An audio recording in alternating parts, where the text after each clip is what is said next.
டேய் தம்பி, ராஜா, அம்மா, நீ, தங்கச்சி, my friend and aunty, uncle, எப்படி இருக்கீங்க? பச்சை சட்டை சீசன் 1ல ஒரு பிரேக்கு. சீசன் 2 ஜூலை 1 ஆரம்பிப்போம் அப்படின்னதுக்கு அப்புறம் பஞ்சு மிட்டாய் அண்ணா அப்படின்னு ஓடி வந்து இந்த சீசன், அதாவது முடிஞ்சு போன சீசன்ல நம்மளுக்கு ரொம்ப நெகிழ்ச்சியா, எனக்கு ரொம்ப, அவனுக்கு ரொம்ப, கேட்ட உங்களுக்கு ரொம்ப பிடிச்சிருக்கும் அப்படின்னு நினைச்ச விஷயத்தெல்லாம் எடுத்து அப்படியே உங்களுக்காக பெஸ்ட் ஆஃப் பச்சை சட்டை சீசன் 1 கொடுக்க போறான். கேட்டு சந்தோஷமா இருங்க. ஓகே, நண்பன் படம் டிவியில் பார்த்துன்னு இருந்தேன். இந்த ஞாயிற்றுக்கிழமையோ சனிக்கிழமையோ டிவியில் எதுலையோ போட்டிருந்தாங்களா, இல்லை நான் தான் எதுலையோ ஹாட் ஸ்டார்லேயோ எதோ போட்டு பார்த்தேனான்னு தெரில.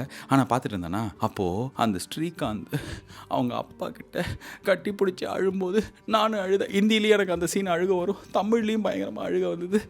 இந்த 90களின் அம்மா அப்பா நம்மளை வந்து அவங்களோட ஆசைகளை திணிச்சு இதைப்படி அதைப்படின்னு அவங்களுக்கு என்ன தோணுதோ அதை நம்மளை படிக்க வச்சு எல்லாரையும் இன்ஜினியர் ஆக்கணும், எல்லாரையும் டாக்டர் ஆக்கணுன்றத தவிர அப்போல்லாம் வந்து வாழ்க்கை ஃபுல்லாக நம்ம நினச்சிருந்தோமே. அது கிடையாது மேட்ரு. அப்போல்லாம் இருந்திருக்காங்கல்ல, நம்மளும் அப்படி தான் நினச்சிருந்தோம். எங்கள் அப்பா இன்ஜினியரிங் தாங்க படிக்கணுன்ட்டாரு, அது மீறி என்ன அப்படின்ற மாதிரி எவ்வளோ கதையை வந்து இந்த கடந்த ஒரு 20-25 வருஷத்தில் நம்ம காதால் கேட்டு இந்த அப்பாக்களே, இந்த அம்மாக்களே, இந்த பேரண்ட்ஸே அப்படின்ற மாதிரிலாம் கோவப்பட்டிருப்போம். லாஸ்ட் ஒரு வாரம் 10 நாளில் ஒரு மாதத்துக்குள்ள ரொம்ப இன்ட்ரெஸ்டிங்கான பயங்கர யங் யோயோ கிட்ஸ் இருக்கானுங்கள்ல, இவனுங்களை பார்க்க முடிஞ்சுது. முதல்ல வந்து இந்த ஸ்ரீகாந்த் சீன் இருக்குல்ல, அதோட ரிவர்ஸ் சீன் வச்சுக்கோங்களேன். ஸோ ஒரு பையன், அந்த பையனுக்கு வந்து படம் ஃபில்ம் மேக்கிங் தான் பேஷனே அப்படின்ற மாதிரி இருக்கான். அவன் வந்து எப்படியாவது உங்ககிட்ட கதை சொல்லிடணும்னு நினச்சிட்டு இருக்கானா. ஒரே ஒரு வாட்டி கேட்டிருக்கா அப்படின்னு சொல்லிட்டு பஞ்சு மிட்டாய் வந்து அண்ணா அப்படின்னு என்கிட்ட சொல்லும்போது, சரிடா ஓகேடா, அந்த பையனை வந்து ப்ரொஃபைலு சினாப்சிஸ்லாம் வாங்கி படிச்சிட்டிங்களா? ஆனால் ஆல்ரெடி வாங்கிட்டேண்ணா, நீங்கள் பாருங்கண்ணா அப்படின்னு பார்த்தா அந்த பையன் பயங்கர இம்ப்ரெசிவாக இருந்தான். யூகேல போய் படிச்சிருக்கான், இந்த எக்ஸ்பீரியன்ஸ் இருக்குது, அந்த எக்ஸ்பீரியன்ஸ் இருக்குன்னு வேற எக்ஸ்பீரியன்ஸ் எக்கச்சக்கமாக இருக்குது. சரிடா ஓகேடா கேட்டுடலாம்டா. சினாப்சிஸ் என்னன்னு பார்த்தா அவ்வளோ பெருசாக, சினாப்சிஸ்னால் அந்த படத்தை, அந்த மொத்த கதையை வந்து 1 பேஜ் 2 பேஜில் எழுதி அனுப்பணும். அதை பார்க்கும்போது ஓகே சரி, ஏதாவது நியூ ஜென்ரேஷன் கிட்ஸு இவனுங்க செமையாக தான் ஒன்று பண்ணுவானுங்க, இவனுங்க தான் அந்த டெக்னாலஜி வச்சு தாக்குறானுங்களே, கதையாது கிடையாது, எடுக்கிறது செமையாக எடுப்பானுங்கன்ற மாதிரிலாம் இன்றைக்கி இருக்கானுங்களா, அது மாதிரி இருப்பானுங்க அப்படின்னு சொல்லிட்டு பார்த்தா, இப்போ அந்த பையன்கிட்ட உட்காந்து பேசும்போது ஆச்சரியம் மேலே ஆச்சரியம். முதல்ல என்ன அப்படின்னா, கதையெல்லாம் விட்டுருங்க, அவன் சொன்ன கதை அதெல்லாம் வேணாம். ஆனால் அந்த பையன் வந்து அவங்க அப்பா வந்து ஒரு பெரிய கன்ஸ்ட்ரக்ஷன் பிஸ்னஸ் தமிழ்நாட்டில் ஒரு டாப் 10 அப்படின்னா அதில் வந்து இவங்களும் இருப்பாங்க. இப்போ இல்லை, ஒரு 50 வருஷமாக அது மாதிரின்னு வச்சுக்கோங்களேன். அந்த மாதிரி ஒரு பெரிய கன்ஸ்ட்ரக்ஷன் ஃபேமிலி காய். ஸோ இப்போது நான் வந்து ஃபஸ்ட் எடுத்தோடனே அப்படியாப்பா சூப்பர்ப்பா, எனக்கும் தெரியும்ப்பா, பயங்கர பெரிய ஆளுங்களாச்சு. ஆமாண்ணா எங்களுது தானா ஃபேமிலி பிஸ்னஸ்ண்ணா. நீ பண்ணலையாப்பா? ஐயா ஃபேமிலி என்ன அவங்க பண்ணுறாங்கன்னா அது அவங்களோடது, எனக்கு பேஷன் தான், எனக்கு அந்த பேஷன் தான் ஃபில்ம் மேக்கிங். ஓ சூப்பர், இந்த பசங்க எல்லாருமே விஜய் தேவகோண்டா மாதிரியே இருந்தால் என்ன பண்ணுறது நம்ம நினச்சிட்டு, ஓ என்னடா படித்த தம்பி? ஃபஸ்ட்டு அப்பா வந்து இந்த பிஆருக்கு தான் வந்து இப்போ அந்த இதில் ஒரு காலேஜ் பேர் சொன்னான், பெஸ்ட் காலேஜ். நான் தான் உங்களுக்கு தெரியும் நாங்கள் நல்லாயிருக்கோம், அதுதான் படிக்க சொன்னார், சிவில் தான் பண்ண சொன்னார். ஆனால் எனக்கு சுத்தமாக நான் தான் சொன்னேன் பேஷன்னா. சரி நீ என்னடா பண்ண? எனக்கு என்ன பண்ணணும்னா, நான் அப்போ எனக்கு லைலா காலேஜ் போகணும், எனக்கு லைலா காலேஜ் எனக்கு அப்படியா சீட்டு வாங்கி கொடுத்துருங்க அப்படின்னு சண்டை போட்டு லைலா காலேஜில் சேர்த்து, நான் முதல்ல முடியாது, ஆர்ட்ஸ்லாம் முடியாது அப்படின்னாங்க. இல்லை வேணாம் அப்படின்னு சொல்லிட்டு, சரி அப்படியே ஆர்ட்ஸ் படிக்கிறதா இருந்தாலும் அங்கே படி இங்கே முடியாது, லைலா காலேஜில் சீட்டு வாங்கி கொடுங்க. ஆனால் சீட்டு வாங்கி கொடுத்தாங்க, லைலாவில் படித்தேன். ஓ சூப்பரா, அதான் யூஜி அங்கே பண்ணேன். ஓகே அப்புறம் என்ன, ஒரு 6 months to 8 months வந்து என்ன பண்ணலாம் அப்படின்ற மாதிரி ஃபிகர் அவுட் பண்ணலாம், பிஜி பண்ணலாமான்னு திடீர்னு சைக்காச்சு. யூகேல நிறைய ஃப்ரெண்ட்ஸ் போய் படிச்சாங்க எம்பிஏ. ஸோ யூகேல போயிட்டு எம்பிஏ பண்ணலாம் அப்படின்னு சொல்லிட்டு, ஓகே அப்படியாப்பா, ஆமாண்ணா யூகேல வந்து ஏதாவது யூனிவர்சிட்டியில் அப்ளை பண்ணலாம் அப்படின்னு அந்த IELTSலாம் எழுதினேன். ஒரு 4-5 கிடச்சிதுன்னா அதில் ஒன்று பிக் பண்ணி அப்பா அங்கே சேர்க்க சொல்லிட்டேன். ஓ சூப்பர்ப்பா, வெரி நைஸ். யூகேல படிச்சதுக்கப்புறம் நான் ஃபுட் செயின் பிஸ்னஸ் ஆரம்பிச்சேன்னா, சென்னை, மதுரை, கோயம்புத்தூர் அந்த மாதிரி 3-4 சிட்டியில் ஃபுட் செயின் எனக்கு ஸ்டார்ட் பண்ணோம். நியூ ஏஜாக யூகேல நான் பார்த்த சில விஷயங்களை இங்கே இம்ப்ளிமெண்ட் பண்ணலான்னு சொல்லிட்டு ஒரு ஃபுட் செயின் பிஸ்னஸ் ஆரம்பித்தேன். ஓகே என்னப்பா சின்ன வயசில் இது எல்லாத்தையும் பண்ணியிருக்கேன்? ஆமாண்ணா அது ஒரு 1.5 years பண்ணேன், கரெக்டாக செட் ஆகலண்ணா, எனக்கு அது பிடிக்கல. சரி ஓகே, நான் அதை விட்டேண்ணா, எனக்கு அப்போ தான் ரியலைஸ் பண்ணேன் ஃபில்ம் மேக்கிங் தான் என்னோட பேஷன் அப்படின்னு சொல்லிட்டு. ஓகே சரி ஓகேப்பா, இப்போ இந்த கதையை எத்தனால 6 months இதில் தானே ஒர்க் பண்ணிட்டு இருக்கேன், எங்கேயா இருக்கே ஒர்க் பண்ணியா? நான் ஷார்ட் ஃபிலிம்ஸ்லாம் எடுத்திருக்கேன், உங்களுக்கு லிங்க் கூட பஞ்சு மிட்டாய் நான் கிட்ட ஷேர் பண்ணிடுறேன். சூப்பர்ப்பா, அந்த லிங்க்லாம் பார்க்கல, பட் ஆனால் ஷார்ட் ஃபிலிம்ஸ் எடுத்திருக்கேன், இப்போ இந்த கதையை பிச் பண்ணுறேன். ஓகே ஆனால் யார்ப்பா இது, ப்ரொடியூசர் இருக்காங்களா இல்லை நம்ம சைட்லேருந்து யாராவது சொல்லுமா? அண்ணா அப்பா பண்ணுறேன்னு இருக்காருண்ணா, அவரையே பண்ண சொல்லியிருக்கேன்.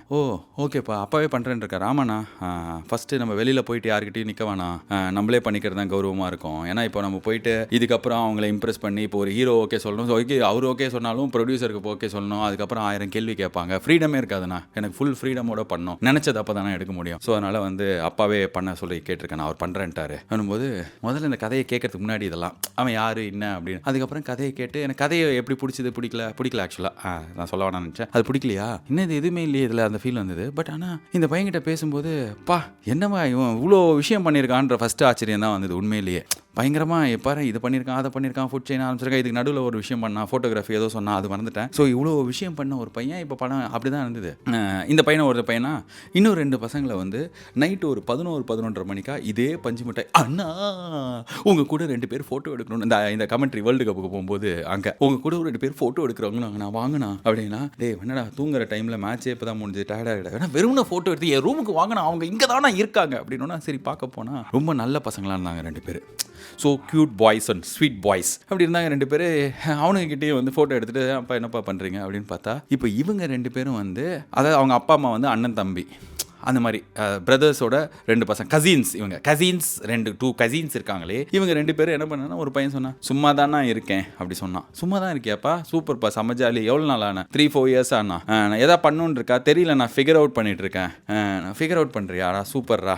இன்னொரு பையன் நீ என்னடா பண்ணுற, நான் வந்து அவன் ஒரு ஃபீல்டு சொன்னான், அது சொன்னால் அவன் மனசு ஃபீல் ஆகுன்றதுனால சொல்ல அந்த ஃபீல்டில் ட்ரை பண்ணிட்டுருக்கேண்ணா அப்படின்னா. ஓ அப்படியாடா, ஓ இன்ட்ரெஸ்டிங்காக இருக்கேடா, ஓகே எவ்வளோ நாளாக ட்ரை பண்ணுற, இல்லைனா 1.5 இயர்ஸ். இந்த லாக்டவுன்லாம் வந்துச்சுலண்ணா, அதுலேருந்தே பெருசாக எதுவும் இல்லை. ஸோ நம்ம லாக்டவுன்னா 3 இயர்ஸ் ஆக போகுது, 1.5 இயர்ஸ் இல்லை. ஆமாண்ணா, அப்போலேருந்தே ஒரு மாதிரி ஆன் அண்ட் ஆஃபாக தான் இருக்குது. ஃப்ரீலான்சிங் கொஞ்சம் பண்ணினேன், பட் ஆனால் அந்த ஃபீல்டில் தான் நான் கிராக் பண்ண பார்த்துட்ருக்கேன். ஏன்னா ஓ சரிடா, மீன்வைல் ஏதாவது வந்து இன்ட்ருமா ஏதாவது ஷார்ட்டாக ஏதாவது கிடச்சுன்னா அப்படிலாம் போக முடியாதுல்லண்ணா. ஸோ என்ன பண்ணலாம், இப்போ நெக்ஸ்ட் மந்த் மலேசியா போகிறேண்ணா 2 months. ஓ ஒர்க் ஏதாவது போகிறேன், இல்லைண்ணா அங்கே போயிட்டு தேடலான்னு சொல்லிட்டு அதான். சரி என்ன பண்ணுறாங்க வீட்டில் அப்படின்னா, ஒரு சென்னையில் கிட்டத்தட்ட ஒரு 200 கடை இருக்கும் இவங்களுக்கு. கடையா இல்லைன்னா அது என்ன அவுட்லெட், 200 அவுட்லெட் இருக்கிற ஒரு பெரிய ஒரு பிராண்டோட அவங்க அப்பா சித்தப்பா பெரியப்பா எல்லாம் இருக்குங்களா, அவங்களாம் தான் அதை நடத்துகிறாங்க. அதாவது ஒரு மிகப்பெரும் ஒரு எம்பையர் மாதிரி ஒரு அந்த டொமைனில் ஒரு கடை ஒரு 200 இருக்கும், அதை வந்து அவங்க தான் நடத்துகிறாங்களாம். அப்போ நீங்கள் ஏன்டா அதை எடுத்து பண்ணல, 2 பேரும் அதில் போய் பண்ணலாம், ஃபேமிலியே அதில் தானே இருக்கு. நீங்கள் அப்போண்ணா பெருசாக அதில் இன்ட்ரெஸ்ட் இல்லைண்ணா. சரி நீங்கள் வேறு எதாவது பண்ணுறதுல பெருசாக இன்ட்ரெஸ்ட் இருக்குது, உங்களுக்கு எதாவது பண்ணணும், எனக்கு இது பேஷன் அந்த மாதிரி அப்போல்லாம் இல்லைண்ணா, அதான் வி ஆர் ஃபிகரிங் அவுட். அப்போ அதுக்கு போகிறதுக்கு அதெல்லாம் போக முடியாது. எப்படின்னா அவங்க தான் இதை பண்ணுறாங்களே, நம்ம இதுக்கப்புறம் புதுசாக போய் பண்ணுறதுக்கு அதில் என்ன இருக்குது, எனக்கு வெளில சுத்தமாக இல்லை, இவனுக்கும் இல்லை ஆக்சுவலாக. அப்போ இந்த மலேசியாலாம் எப்படி போகிறீங்க, அதான் அப்பா கிட்ட கேட்டேன், அங்கே ஒரு சர்வீஸ் அப்பார்ட்மெண்ட் எடுத்து கொடுங்க, நான் போயிட்டு ஒரு 2 months மலேசியாவில் எதாவது ஃபிகர் அவுட் பண்ண முடியுமா பார்க்கலாம். அப்போ நீப்பா தம்பி, இல்லைண்ணா அவன் ஒண்டி தான் போகிறான், நான் போகல அப்படின்னா, சரிடா வாங்கடா நான் போகிறேன் அப்படின்னு சொல்லிட்டு ஃபோட்டோ எடுத்துக்கிட்டு வந்துட்டேன்னா. பட் இந்த 3 பேரையும் பார்க்கும்போது அப்படியே ஒரு மாதிரி பயங்கர நெஞ்சு பக்கு பக்கு பக்கு அப்படின்னு. இந்த 90s ஸ்கூலில் 2002-3 அந்த டைமில் ஸ்கூல் முடிக்கும் போதெல்லாம் எனக்கு எப்படி இருக்கும்னா, இந்த ஒரு ஃபீலிங் தான் ஊர் ஃபுல்லாக இருந்தது. என் கூட படித்த பசங்க, அந்த ஜென்ரேஷனில் இருந்த பசங்க பொண்ணுங்க எல்லாருக்கும் அம்மா அப்பா எப்படி அவங்களோட ஆசைகளை பசங்க மேலே திணிக்கிறாங்க. இன்ஜினியரிங் தான் படி, இதான் பண்ணணும், இது பண்ணணும், அவங்களுக்கு பிடிச்சது எல்லாத்தையும் நம்மளை மாட்டுக்கு பிடிச்ச ட்ரெஸ்லாம் என்னால் போட முடியாது, நம்மளால் தைரியமாக படையப்பா படத்தில் வர மாதிரி சொல்ல முடியலையே அப்படின்ற மாதிரி தான் இருக்கும். ஆனால் எனக்கு அப்படியே ஆப்போசிட்டாக இந்த பசங்கள்லாம், டே தம்பி எவ்வளோ கிராண்டடாக எடுத்துக்கிறீங்கடா இந்த அம்மா அப்பாவை. ஒரு ஸ்டார்ட் அப் ஆரம்பிச்சு அதையும் வெற்றிகரமாக நடத்திட்டு இருக்கிற ஒரு CEO என்னோட நண்பர், அவர் கால் பண்ணி இந்த மாதிரி பேசும்போது கொஞ்சம் சோகமாக இருந்தது. அவர் குரல், என்னாச்சுங்க ஏங்க சோகமாக இருக்கீங்க அப்படின்னு கேட்டால், அவர் சொன்னதை கேட்டு எனக்கு அழுவதா இல்லை சிரிப்பதா என்றே தெரியவில்லை என்ற அளவுக்கு ஒரு பயங்கர திடுக்கிடும் கதை.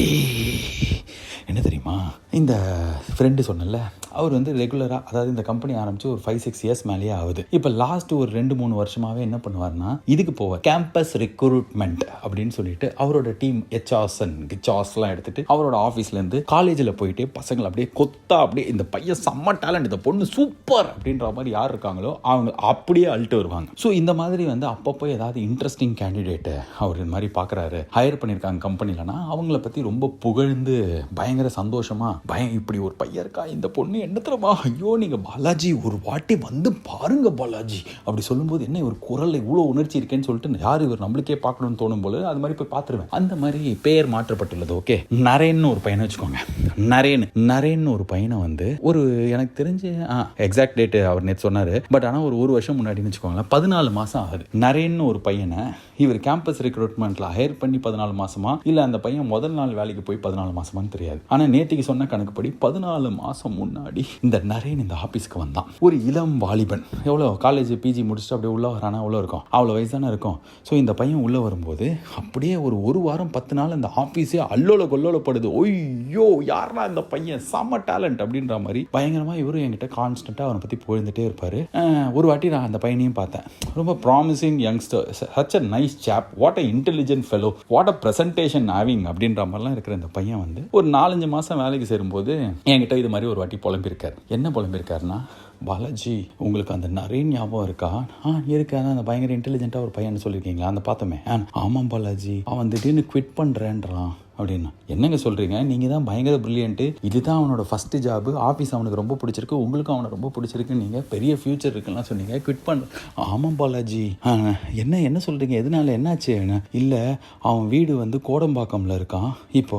சரி, அதுக்கு என்ன, ஆஃபீஸ் வந்து ஓஎம்ஆரில் இருக்குல்ல? ஆமாம், ஆஃபீஸ் ஓஎம்ஆரில் தான் இருக்குது. ரொம்ப டிஸ்டன்ஸு, என்னால் இதை மேனேஜே பண்ண முடியல, ரொம்ப கஷ்டமாக இருக்குது, என்னால் எனக்கு எக்ஸாஸ்ட் ஆகுது, என்னால் இவ்வளோ தூரம் ட்ராவல் பண்ண முடியாது. ஏங்க, கோடம்பாக்கத்துலேருந்து ஓஎம்ஆர் வரத்துக்கு, அதுவும் அந்த சேலரி எவ்வளோ தெரியுமா? 7 டிஜிட் சேலரின்னு வாங்களே, 10 லட்சத்துக்கும் மேற்பட்ட. அதாவது ஒரு பையன் காலேஜ் முடிச்சுட்டு வெளில வரான், நான் 10ன்றது ஒரு பேஸ் ஃபிகராக சொல்கிறேன், ஓகேவா? 7 டிஜிட்டில் எவ்வளோ இருக்குது? 7னா கிட்டத்தட்ட 1 கோடி ரூபாய் வரைக்கும் 7 தானே. அந்த மாதிரி வருஷத்துக்கு ஒரு பேக்கேஜில் ஒரு பையன், இளம் வாலிபனை, அதுவும் இவ்வளோ யங் பெப்பி யோயோ நம்பராக இருக்கிற ஆஃபீஸில் வேலைக்கு எடுத்திருக்கீங்க. அவன் வேலையை விட்றேன்னு சொல்கிறது வந்து கோடம்பாக்கத்துலேருந்து ஓஎம்ஆருக்கு வரத்துக்கு எக்ஸாஸ்டா? ஆமாம். என்ன எதில் வரான் அவன், எந்த பஸ்? என்ன bus Balaji? Comes in a car. என்னது இஸ் கம்ஸ் இன் அ கார்ஸா? கம்ஸ் இன் அ கார்ஸுக்கு என்ன? இல்லை, டிராஃபிக்காக இருக்குது, ஓஎம்ஆர் வரைக்கும் வண்டி. அப்போ வீடு மாற்ற, அதெல்லாம் சொல்லியாச்சு. அது நிறைய ஆப்ஷன்ஸ் கொடுத்துருந்தாங்க. இன்ஃபேக்ட் நாங்கள் சொன்னோம், எங்களோட கிளைண்ட்லாம் வந்தால் தங்கறதுக்கு ஒரு சர்வீஸ் அப்பார்ட்மெண்ட் 2 இருக்குது, அதில் ஒன்று எப்போவுமே காலியாக தான் இருக்கும், அதில் கூட நீ தங்கி வாண்டுற, கேட்க மாட்டேன்றா அப்படின்னு ஒரு வாட்டி சொன்னார். அப்படியே எனக்கு நெஞ்சே வெடிச்சிடும் போல இருந்தது. அடப்பாவைகளா, ஒரு பக்கம் ஏதாவது ஒரு வாய்ப்பு கிடைக்காதா இந்த படத்தில், இந்த அசிஸ்டன்ட் டைரக்டர் வேலைக்கு, அந்த வேலைக்கு, இந்த வேலைக்கு, சப்பா கஷ்டமாக இருக்குது, பரவாயில்ல சார், என் ட்ரீமே வந்து எப்படியாவது இதில் வருதான, சினிமா ஒண்டி விட்டுருங்க, எந்த இதாக இருந்தாலும் ஒரு சான்ஸ் கிடைக்கிறதுக்கு இவ்வளோ பேர் இயங்கிட்டு இருக்கிறாங்க. இன்னொரு பக்கம் அதே ஜென்ரேஷனில் இருக்கிறவங்களுக்கு எது இம்பார்ட்டன்ட்டு, எதுக்கு ப்ரியாரிட்டி கொடுக்கணும், ரியாலிட்டி என்னன்றது வந்து, இந்த கோடம்பாக்கத்துலேருந்து ஓஎம்ஆர் வருது, தூரமாக இருக்குது, நான் வேலையை விடுறேன்னு சொல்லி, சார் அது சும்மா மிரட்டி காசு அவனுங்களாம் காசு 10 பைசாக்கு இது கிடையாது, மதிப்பு கொடுக்க மாட்டேன்றானுங்க. அதான் சொன்னேன், 7 டிஜிட் சேலரி, அந்த சேலரி வேலை 14 மாதத்தில் போர் அடிக்குது, போர் அடிக்கல, பேர்ன் அவுட், எனர்ஜி போயிடுச்சு அப்படின்றானுங்கன்னா, who are these guys? What is their priority and what is their integrity? Where is that integrity is there in their body? நாங்கள் வேலை செஞ்ச ஆஃபீஸில் ஒரு அக்கா வேலை செஞ்சாங்க. ஓகே, 2 அண்ணா வேலை செய்வார். அவர் ரொம்ப நல்லவர், பயங்கர அப்படியே மனிதருள் மாணிக்கமாக 2 அண்ணா இருந்தாங்க. அதே மாதிரி ஒரு அக்காவும் இருந்தாங்க. ஆனால் அவ்வளோவா யார்கிட்டையும் பேச மாட்டாங்க. ஸோ இப்படி இருக்கும்போது திடீர்னு ஒரு நாள் யார்கிட்டையும் பெருசாக பேசாமல் வருவாங்க, வேலை பண்ணுவாங்க, போவாங்கன்னு இருக்கிறவங்க வந்து, ஏன்பா என் பையனுக்கு ஒன்று ரொம்ப பிடிக்குமா, அவன் உன்னை பார்க்கணுன்றான் அப்படின்னாங்க. அப்படியாக்கா, சரிக்கா கூட்டு வாங்கக்கா அப்படின்னா, ஏன்ப்பா நான் கூட்டு வரதை பற்றி இல்லை, அவன் ரொம்ப மோசமாக இருக்கிறான்ப்பா, ஸ்கூலுக்கே போக மாட்டேன்றான், படிக்கவே மாட்டேன்றான், இப்போ வேறு புது ஸ்கூலு, நல்ல ஸ்கூலாக போட்டு விடுங்கன்னு சண்டை போட்டு 11, 12வதுல ஃபீஸ் கட்டுற மாதிரி ஸ்கூலுக்கு விட்டோம், எங்களால் ஃபீஸும் கட்ட முடியல அப்படின்ற மாதிரிலாம் பயங்கரமாக ஒரு முன்னுரை கொடுத்து, அந்த பையனை நான் கூட்டின்னு விட்டா, நீ பேசுறியா அப்படின்னாங்க. எப்போ நான் சொல்கிறது 2011-12ஆம் வருடத்தில். ஓகே, இப்போது இந்த 2 வருஷம் பெரிய ஸ்கூலில் போடணும் அப்படின்ற மாதிரி 11th 12th நான் படித்தா இங்கே தான் படிப்பான்னு கேட்ட பையன் படிக்க மாட்டேன்றான், என்ன எல்லாமே மாறி மாறி இருக்கே அப்படின்னு சொல்லிட்டு, சரி மீட் பண்ணலாம் அப்படின்னு சொல்லிட்டு அந்த பையனை அக்கா கூட்டின்னு வாங்கக்கா அப்படின்னதுக்கப்புறம் ஒரு 4-5 நாள் கழித்து அந்த பையனை கூட்டின்னு வந்தாங்க. ஒரு சனிக்கிழமை மாலை வேலை. அப்போ என்னோட ஷோ வந்து சாயங்காலம் 5லேருந்து 9, மண்டே டு சாட்டர்டே எல்லா நாளைக்கும் நான் அங்கேருந்து தான் பண்ணுவேன். சனிக்கிழமெல்லாம் ஆஃபீஸ் லீவு, யாருமே வரமாட்டாங்க, ஷோ இருக்கிறவங்க மட்டும் வந்து ஷோவை பண்ணிட்டு போயிடுவாங்களா. ஸோ அப்படி இருக்கும்போது, அக்கா நான் ஒரு 3, 3:30, 4 அந்த மாதிரி இருப்பேன், நீங்கள் எப்போ நாளும் அதுக்கப்புறம் கூட்டுவாங்க, நான் நைட் வரைக்கும் இங்கே தான் இருப்பேன் அப்படின்னு. நான் வரலப்பா, அவனை அமுச்சு விட்றேன் அப்படின்ற மாதிரி சொல்லி அந்த சனிக்கிழமை அமுச்சு வச்சாங்க. ஒரு சின்ன பையன் வந்தான், 11th அந்த மிட் வேல இருக்கும், அந்த மாதிரி டைமில் அந்த பையன் வந்தான். வந்துட்டு சாயங்காலம் நானும் அவனு பேசினு இருக்கோம். சும்மா என்னப்பா அவனுக்கு பிடிக்கும், ஆமாம் நான் கிராஸ் டாக்லாம் செம்ம மாசனா, சூப்பர்னா அப்படின்னா, செம்மப்பா சூப்பர்ப்பா, ஐயோ இளைய வாலிபர்களை நம்ம கவர்ந்து இழுத்துருக்கோம் அப்படின்ற மாதிரிலாம் நினச்சிட்டு, அப்புறம் அவனை பற்றி பேசும்போது ஆக்சுவலாக நல்லா தான் பேசினான், செம்ம ஜாலியாக பேசினான், செம்ம ஹியூமரஸாக இருந்தான், நிறைய டைமிங் ஜோக்லாம் அடித்தான். அவனை வச்சுக்கிட்டே நான் ஒரு கிராஸ் டாக் பண்ணேன், அவனுக்கு அது ரொம்ப பயங்கரமாக செம்மையாக இருந்தது, சூப்பராக இருக்குது, இப்படி தான் பண்ணீங்களா அப்பா, எவ்வளோ நேரம் பேசுகிறீங்க அப்படிலாம் சொல்லிட்டு அவன் கூட நல்லா பேசிட்டு, அதுக்கப்புறம் திருப்பி நான் சொன்னேன், நெக்ஸ்ட் வீக்லேயும் ஒரு வாட்டி வாப்பா என்ன, திருப்பியும் ஒரு வாட்டி வந்தான். இது எப்போ அப்படின்னா, இந்த சம்பவம் நடந்து ஒரு 10-15 நாள் கழிச்சு, ஒரு வாரத்தில் வர சொன்னால் ஒரு 15 நாள் கழிச்சு வந்தான். அப்போ அவங்க அம்மா வந்தாங்க. அப்போ நான் சொன்னேன், அக்கா பையன் நல்லா தான் பேசுகிறான், பயங்கர ஆர்வமாக இருக்கான், அவனுக்கு என்ன பண்ணுறதுன்னு தெரில, ஆனால் ஏதாவது ஒன்று செம்மையாக பண்ணுவேன் அப்படின்னு இருக்கான் அப்படின்னோடனே அப்படியாப்பா ஆமாம் ஸ்கூலுக்குலாம் ரெகுலராக போகிறேன்னு தான் சொல்கிறான், சும்மா ஃப்ரெண்ட்ஸோடலாம் இந்த மாதிரி கட் அடிச்சுட்டு போகிறாங்க அப்படின்னா இந்த வயசில் அதெல்லாம் பண்ணுவாங்கக்கா, அதெல்லாம் சீரியஸாக எடுத்துக்காதீங்க, அவன் நல்லா படிப்பான். அதனால் நான் சொன்னேன் அப்புறம் இன்னொன்னுக்கா நானே அவனுக்கு ஃபீஸ் கட்டுறேன். எதுக்குப்பா இது, நான் சும்மா தான் ஒன்று அவனுக்கு பிடிக்கும்னு சொன்னான்னு தான்ப்பா. இல்லை பரவாயில்லக்கா நானே ஃபீஸ் கட்டுறேன் அப்படின்னு சொல்லிட்டு இந்த 2011-12 ஃபர்ஸ்ட் டைம் இந்த பையனை பார்த்துட்டு அவங்ககிட்ட அதை சொல்லலை, அவங்க அம்மா வந்து 2வது வாட்டி பார்க்கும்போது நான் சொன்னேன் நானே ஃபீஸ் கட்டுறேன்ட்டு. இப்போது ஒரு 2 வருஷம் நான் வந்து அவனோட 11th அதுக்கப்புறம் மீதி இருந்த ஃபீஸு 12th ஃபுல் ஃபீஸு இதை நான் கட்டினேன். கரெக்டாக 12th முடியும் போது ரிசல்ட் வருது. எனக்கு வந்து அந்த டைமில் எங்கள் வீட்டில் யாரும் கிடையாது, எல்லாம் யாருமே 12th கிடையாது. நான் அந்த டைமில் எனக்கு தெரிஞ்ச ஞாபகம் வந்து இவன் ஒண்டி தான் எனக்கு என் சர்க்கிளில் 12th படிக்கிற பையன். பயங்கர ஆர்வமாக இருக்கேன் ரிசல்ட் வர அன்னைக்கு, பயங்கர ஆர்வமாக இருந்து இவங்கிட்டேருந்து ஃபோனே வரல, மெசேஜே அனுப்பல. நார்மலாகவே வந்து எப்போவாது நம்மளே ஃபோன் பண்ணி பேசினா தான் பேசுவான், அவனே இது பண்ண மாட்டான். ஆனால் என்ன ரிசல்ட்டு கண்டிப்பாக நம்மளுக்கு அனுப்பணுமே, அவன் அனுப்பலையே அப்படின்னு பார்த்தா என்னால் ஒரு 12-1 மணிக்கு அப்புறம் பொறுக்க முடியல. அந்த அக்காக்கே ஃபோன் பண்ணிட்டேன். அந்த அக்காவுக்கு ஃபோன் பண்ணி அக்கா என்னாச்சுக்கா ரிசல்ட்டு தெரிலப்பா, அவன் காலையில் போனான் அப்படின்னாங்க. தெரிலன்னா நீங்கள் பார்த்துருப்பீங்கல்ல, நான் உங்களுக்கு கூப்பிட்றேன் அப்படின்னு வச்சுட்டாங்க. ஒரு 3-4 மணிக்கெலாம் அவங்களும் கூப்பிடல. எனக்கு செம்ம டிசப்பாயிண்டிங்காக வேற இருந்தது. சரி என்ன இந்த பையனை நம்ம 2 வருஷமாக வந்து கான்ஸ்டண்ட்டாக ஃபாலோ பண்ணுறோம், இவன் செமையாக பண்ணுவான்ற நம்பிக்கை அவங்க வீட்டோட நம்ப வச்சுருக்கோம், ஆனால் அவன் என்ன நம்மளுக்கு பேசவே இல்லையான்னு பார்த்தா ஒரு 4 மணிக்கு அந்த அக்காவே கூப்பிட்டு அவன் ஃபெயிலு, 2 சப்ஜெக்டில் அவுட்டு அப்படின்னாங்க. எனக்கு செம்ம டிசப்பாயிண்டிங்காக இருந்தது. ஒன்றும் ஃபெயிலுக்கு இல்லை, நானும் 12th ஃபெயிலு தானே, ஆனால் அதுக்கு இல்லை. ஆனால் அவன் அதை கூப்பிட்டு கூட நம்மக்கிட்ட சொல்லியே, இவன் என்ன நம்ம நல்லா படிப்பான் அதெல்லாம் விட இவன் ரொம்ப ஏதாவது ஒரு ஆர்வமாக இருக்கான், ரொம்ப கமிட்டடாக இருக்கான்னு நினச்சோமே, அவன் கூப்பிட்டு கூட நம்மக்கிட்ட சொல்லியே அப்படின்ற மாதிரி ரொம்ப டிசப்பாயிண்டிங்காக இருந்தது. தெரில என்ன அந்த ஃபீலிங் என்னால் சொல்ல முடியல, ஒரு மாதிரி ஏமாற்றமாக இருந்தது. அந்த ஏமாற்றத்தோட எனக்கு ஒரு மாதிரி கோவம் ஜாஸ்தியாக இருந்தது. அந்த பையன்கிட்ட நானே ஃபோன்லாம் பண்ணி பேசலை. ஒரு வாரம் 10 நாள் போயிருக்கோம். அந்த அக்காவுக்கு ஃபோன் பண்ணி என்ன பண்ணுறான் அவன், என்ன எதுவும் இல்லை அப்படியே தான் சுற்றி நிற்கிறான், அவனுக்கு ஃபெயில் ஆனதை பற்றி 10 பைசா கவலை இல்லை, அவன் பாட்டுக்கு ஏதோ தாந்தோண்டி மாடு மாதிரி போயிட்டு இருக்கான் அப்படின்னாங்க. இந்த வார்த்தை தான் எக்ஸாக்டாக சொன்னாங்க. தாந்தோந்தி மாடுனா என்னன்னு தெரியல எனக்கு, ஆனால் எனக்கு அது பசுமரத்தாணி மாதிரி நெஞ்சில் பதிஞ்சிருச்சா, அதனால தான் அப்படியே சொல்லிட்டேன். ஸோ இந்த மாதிரி சொன்னோன்னே எனக்கு கொஞ்சம் கஷ்டமாக இருந்தது. ஏன்னா டப்புன்னு எனக்கு நான் ஃபெயில் ஆகும்போது இதே எக்ஸாக்ட் ஃபீலிங் தான் ஊரில் இருக்கிற சுற்றி இருக்கிற எல்லாருக்கும் என்னை பார்த்தா எப்படி இருக்குன்னா, பாரு அவனுக்கு என்ன கஷ்டம், ஜாலியாக சுற்றி நான் ஃபெயில் ஆகிட்டு அப்படின்னு எங்கள் வீட்டிலே அப்படி தான் சொல்கிறாங்க. ஆனால் எனக்கு உள்ளுக்குள்ளே ஒரே அவமானம் பீரிட்டு அடிக்கும். தப்பு பண்ணிட்டோன்ற குற்ற உணர்ச்சி அலமோதும். இப்படி இருந்த ஒரு நேரத்தில் நம்ம வெளிலேருந்து பார்க்கறதுக்கு அப்படி தானே தெரிஞ்சிருப்போம் அப்படின்ற மாதிரி தோணி ஒரு மாதிரி கோவத்தெல்லாம் அப்படியே நவுத்தி வச்சுட்டு அந்த பையனுக்கு ஃபோன் பண்ணி என்னடா எதுவுமே சொல்ல, ஃபோன் பண்ணல போது நேரில் வரட்டானா அப்படின்னா. நேரில் வந்தான். அதே மாதிரி ஒரு 1 hour என்னை சாம் பண்ணான் அப்படின்னா அப்படியே பயங்கரமாக செமையாக பேசினான். அப்படியே அவன் பேசினதில் இவனை எப்படா ஃபெயில் ஆக்கிற உங்களுக்கு மனசு வந்தது அப்படின்னு சொல்லிட்டு இந்த சமுதாயத்து மேலேயும் அந்த பேப்பரை கரெக்ட் பண்ணவங்க மேலேயும் ஒரு கோவம் வந்தது. என்ன பண்ண போகிறேன் நான், டக்குன்னு எழுதிடுவேன், நெக்ஸ்ட் மந்த்தே எழுதி கிளியர் பண்ணிடுவேன் அப்படின்னா. சரி இவ்வளோ கான்ஃபிடென்ட்டாக பேசுகிறானே, திருப்பி அந்த அக்காவுக்கு ஃபோன் பண்ணி சொன்னேன், அக்கா ஐ திங்க் அவன் வந்து நல்லா பண்ணிடுவான்னு நினைக்கிறேன், ஏதோ தப்பு பண்ணிட்டான், ஒரு மாதிரி அவனுக்கு கஷ்டமாக வேற இருந்திருக்கு, இந்த 1 மாதத்தில் இமீடியட் எக்ஸாம் ஏதோ வருதாமே அதை எழுதிடுவான் அப்படின்னோன்னே. அப்படியாப்பா, ஆனால் அவன் வந்து தப்பு பண்ண என்னை மன்னிச்சுக்கோங்க அந்த மாதிரியோ சரி, அவனே வந்து சோகமாக இருக்க மாதிரியோ ஒரு இடத்துல கூட காட்டவே இல்லைப்பா. நான் இல்லை நீங்கள் வேணா பாருங்க நான் அப்படியே விட்டேன். வேலையில் அலைச்சல் திருச்சல் அப்போல்லாம் வேற ஊர்பட்ட வேலை இழுத்து போட்டு செய்கிறதுனால எனக்கு கான்ஸ்டன்ட்டாக ஃபாலோ பண்ண முடியல. ஒரு 3-4 மாதத்துக்கு அப்புறம் திடீர்னு வந்து ஏதோ ஸ்ட்ரைக் ஆச்சு. கால் பண்ணி அந்த பையன்கிட்ட கேட்டேன், ஏய் என்னடா அது பேர் என்ன, அந்த எக்ஸாம் எழுதினியாடா அப்படின்னா. அவன் இல்லைண்ணா எழுதலை அப்படின்னா. ஏய் 1 மாதத்தில் எழுதிடுவேன், 2 பேப்பர் தான் கிளியர் பண்ணிடலாம், அதுக்கப்புறம் காலேஜ் சேர்ந்துருவேன் அப்படின்னு. இல்லை அது ரொம்ப 1 மாதத்தில் எழுதினாலும் திருப்பி ஃபெயில் ஆகிடுவான்ற மாதிரியே இருந்தது, அதனால எழுதலை. இப்போ என்ன பண்ணிருக்கேன், ஏதாவது வேலை தேடிட்டுருக்கேண்ணா அப்படின்னா. ரொம்ப டிசப்பாயிண்டிங்காக அப்படியே திருப்பியும் மறுபடியும் ஒரு வாட்டி அவன் நம்மளை ஏமாற்றிட்டான்டா அப்படின்ற மாதிரி ஒரு ஃபீலிங்கில் ஃபோனை வச்சுட்டேன். எனக்கு இதுக்கப்புறம் செம்ம அப்படியே வெறினா என்ன, அவங்க அம்மாவே சொன்னாங்க, என்னப்பா அவன் சோகமாகவே இல்லை நீ தான் சொல்கிறேன்னாங்க. நம்ம ஓவராக இவன் மாதிரி பேசிட்ட பெத்த தாய்க்கு தெரியாத எனக்கு தெரிய போகுதுன்னு சொல்லிட்டு அப்படியே காலங்கள் மாதங்கள் உருண்டோடி கிட்டத்தட்ட அடுத்த வருஷம், அதாவது 1 வருஷம் தாண்டி ஏப்ரல் மேலே அந்த அம்மா அந்த பையனை கூட்டின்னு வந்து அப்பா அவன் எழுதி பாஸ் ஆகிட்டான்ப்பா அப்படின்னாங்க. அப்படியா சூப்பர்ப்பா. எனக்கு அந்த ரொம்ப அந்த முன்ன மாதிரி அந்த பற்றுதல்லாம் இல்லாமல் இருந்தது. சரிப்பா சூப்பர்ப்பா, என்ன பண்ண போகிற அடுத்தது? நான் காலேஜ் படிக்கணும்ண்ணா. ஷுவரா? வேலைக்கெலாம் போகிறேன்னா நான் இல்லைண்ணா எனக்கு படிக்கணும்ண்ணா, காலேஜ் போகிறேண்ணா.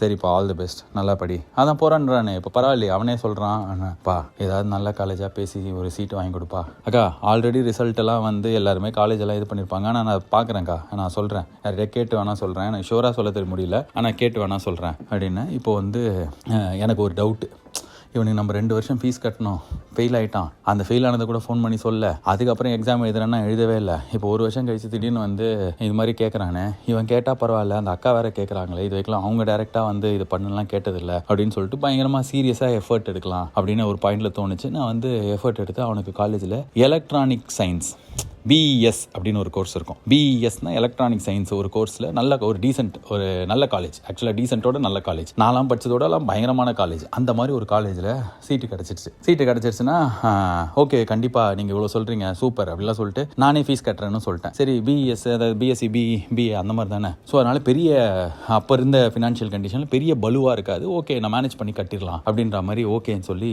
அந்த காலேஜில் BES நீ 3 கோர்ஸ் சொன்னேன், அதில் ஒரு கோர்ஸ் இது ஓகேவா உனக்கு இந்த காலேஜ் என்னன்னா சூப்பர்ண்ணா சாமண்ணா தேங்க்ஸ்ண்ணா அப்படிலாம் சொல்லிட்டு அந்த அம்மாவும் பயங்கர ஹாப்பி ஆகிட்டாங்கப்பா, ரொம்ப நன்றிப்பா, நாக்கா நானே ஃபீஸ் கட்டிடுறேன்க்கா, அப்பா எதுக்குப்பா நான் இல்லைக்கா நானே கட்டிடுறேன், அவன் இதுக்கப்புறம் செமையாக படிக்கட்டும், ஓகே இதுக்கப்புறம் நீங்கள் வந்து எவ்வளோ நாள் ஐயோ பாருங்கள் பொறுப்பு இல்லாமல் சுற்றுறாலாம் சொன்னீங்களா அதெல்லாம் மாறட்டம்லாம் சொல்லி பயங்கரமாக, அதாவது இந்த விசுவின் அரட்டை அரங்கத்தில் எப்படி கிளைமேக்ஸில் பேசி தாயே உன் பெயர் பாடு அந்த மாதிரி பேசிட்டு அவங்க அம்மாகிட்ட, அவங்க அம்மாவும் நெகிழ்ச்சியாக ஓகே பாட்டாங்க. இதுலேருந்து ஒரு 7-8 மாதம் கழிச்சு எனக்கு ஒரு ஃபோன் வந்தது. இதுக்கு நடுவில் நான் ரெகுலராக அவங்க பார்க்கும்போது ஆஃபீஸில் கேட்பேன் என்ன பண்ணுறான் எங்கே இருக்கான் அப்படிலாம் கேட்பேன். அவங்களும் சொல்லுவாங்க காலேஜ் போகிறானா போகிறேன்ப்பா, டெய்லி ஏதாவது ஒன்று வேணும், இது வேணும், அது கேட்குறாங்க இது கேட்குறாங்கன்னு இந்த காசு வாங்குறான், காலேஜெல்லாம் இவ்வளோ வாங்குறாங்க இப்படிலாம் சொல்லிட்டு ஏதாவது பேசிட்டு போவாங்க. ஆனால் இவன் காலேஜ் போகிறான் அப்படின்ற மாதிரி தான் ரெகுலராக தகவல் வந்துட்டு இருக்கும். ஒரு 6-7 மாதத்துக்கு அப்புறம் திடீர்னு ஒரு நாள் வந்து அந்த அக்கா வந்தாங்க, வந்துட்டுப்பா நீ அதுக்கப்புறம் லேட்டாக உனக்கு தெரிஞ்சதுன்னா உனக்கு கஷ்டமாக இருக்கும், அதான் சொல்கிறேன், அவன் காலேஜ் நிறுத்திட்டான்ப்பா. அக்கா எனக்கு புரியல அண்ணா, இல்லை காலேஜை நிறுத்திட்டான்,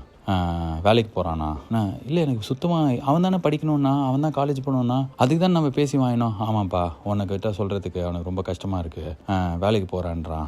எனக்கு செம்ம ஒரு மாதிரி இப்போ என்ன சொல்கிறது, ஐயோ நம்ம ஏமாந்துட்டோமே, எத்தனை வாட்டரா இதே பையன்கிட்ட இதே மாதிரி ஏமாறுவோன்ற ஒரு கோவம் எனக்கு என் மேலே.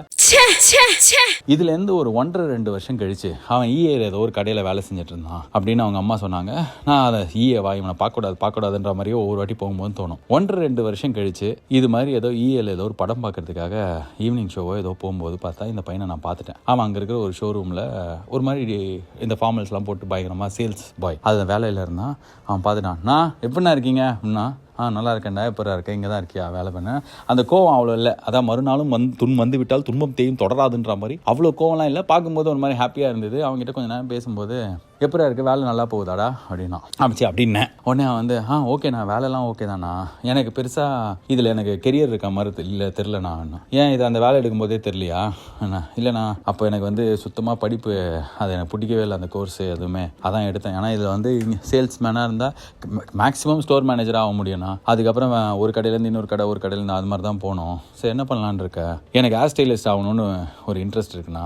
ரீசெண்ட் டைம்ஸாக நிறையா அதை ஃபாலோ பண்ணுறேன், அதை பற்றி படித்து அது மாதிரி ஹேர் ஸ்டைலிஸ்ட் ஆனால் பெட்டராக இருக்கும்னு தோணுது. எனக்கு வந்து விவரமே தெரியாத போது இதை எதுக்கு பண்ணணும் அப்படின்னு இல்லாத போது நிறையா பண்ணிட்டேன். ஆனால் இப்போ எனக்கு இதை பற்றி தெரிஞ்சுக்கணும் படிக்கணும் அப்படின்னு தோணுச்சு. அப்படின்னும் போது பக்கத்தில் பஞ்சு மிட்டாய் இருக்கான், அவன் பார்த்த பார்வையிலேயே தெரிஞ்சிச்சு. அப்படி திரும்பி பார்க்குறேன், அவன் என்னை பார்த்தான், அவ்வளோதான் அடுத்ததுக்கு விட்டு போடுறான்ன்ற மாதிரி என்னை பார்த்தான். எனக்கு ஒரு மாதிரி உள்ள கோமா தான் இருந்தது. சுற்றி இவன் நம்ம கிட்ட எங்கே வரான் பாடுறா அப்படின்ற மாதிரி இருந்தது. இதுலேருந்து ஒரு 4-5 நாள் கழிச்சு அந்த பையன் வந்து, அண்ணா can you help me study hair styling அப்படின்னு ஒரு மெசேஜ் வந்தது. எனக்கு இந்த வாட்டி வெறி தாங்க முடியாமல் அவங்க அம்மா கிட்டே ஃபோன் பண்ணி கேட்டேன், அக்கா உங்கள் பையன் இத்தனை நாள் என்கிட்ட பேசல, மெசேஜ் அனுப்பல, ரேண்டமாக திடீர்னு பார்த்தம்போது இதை சொன்னான். ஓ அப்படியாப்பா ஆல் தி பெஸ்ட் படின்னு சொல்லிட்டு வந்தேன், இப்போ என்னை வந்து அது படிக்க வைக்கணும்னு சொல்கிறான். அப்பா தயவு செஞ்சு படிக்க வைக்காத, நீ என்னெல்லாம் பண்ணுவேன், அவன் எதையாவது உனக்கு சீரியஸாக எடுத்துக்கினா தயவு செஞ்சு விட்டுரு, அது செய்யாத அப்படின்னாங்க. நானும் சரி ஓகே, பெத்த தாயே இப்படி சொல்கிறாங்களே கரெக்டு தான். அவனை பஞ்சு மிட்டாய் ஆல்ரெடி ஒரு 100 வாட்டி சொல்லிட்டான், ஆனால் இந்த வாட்டி நீங்கள் பண்ணிங்கன்னா அதுக்கப்புறம் என்கிட்ட பேசுறது விட்டுருங்க. அவன் என்ன நினச்சிக்கிட்டான், அவங்கள முட்டாள் நினச்சிக்கிட்டானா இப்படிலாம் பேசி எனக்கு ஒரு மாதிரி அந்த வெறியில தான் இருந்தது. இவங்க அம்மாவை இப்படி சொல்லிட்டாங்க, பெத்த தாயே இப்படி சொன்னோன்னு நம்ம எதுக்கு பண்ணோம் அப்படின்னு சொல்லிட்டு அப்படியே அமைதியாகவே இருந்துட்டேன். ஒரு 4-5 நாள் கழிச்சு,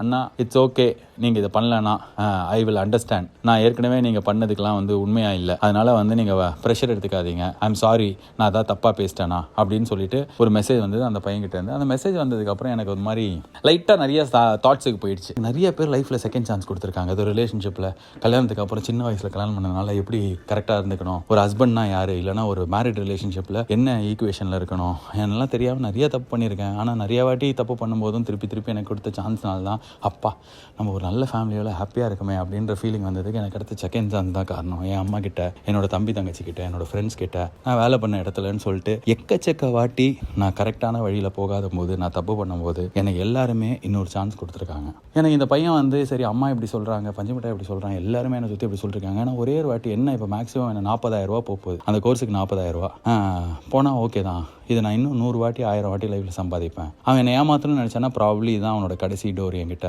அதோட அவ்வளோதான். வேறு யாராவது ப்ராப்ளி புதுசாக அவனா ப்ராப்ளி ஏமாற்றலாம். பட் ஆனால் ஒரு கம்ப்ளீட் ஒரு டோரு அவனோட லைஃப்பில் இருக்கிற ஒரு சப்போர்ட்டு அந்த மாதிரி இருக்கிற ஒரு விஷயத்தை அவன் ஷட் டவுன் பண்ணிக்க போகிறான். ட்ரை பண்ணி பார்ப்போம், 40,000 கொடுப்போம், கட்டுவோம், அதுக்கப்புறம் என்ன ஆகுது பார்க்கலாம் அப்படின்னு சொல்லி அந்த காசு கட்டினது.